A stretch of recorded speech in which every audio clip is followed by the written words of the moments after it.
ito ay rated SPG. Striktong patnubay at gabay ng magulang ang kailangan. Maaaring may masiselang tema, lengguwahe, karahasan, sexual, horror o droga na hindi angkop sa mga... Pinuntahan nga mismo ni Nate ito ngang si Jenny sa bahay nga nila. Kaya naman nga't laking gulat nga nito ni Perry at ni Minchie. Hinala nga nila na nanliligaw na nga itong si Nate dito nga kay Jenny dahil may mutual understanding na nga ang dalawa. Samantalang pinag-iinitan naman nga ni Dara ito ngang si Jenny sa camp dahil hindi niya nga matanggap na ito nga si Jenny ang ginawang leader ng mga producer sa girl group at hindi nga ang kanyang anak na si Megan.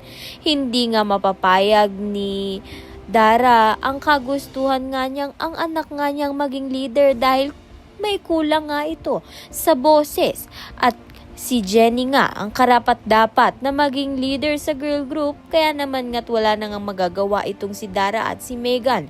Kaya naman nga't yan at iba pa ang dapat nating pakaabangan. Maraming salamat sa iyong panonood.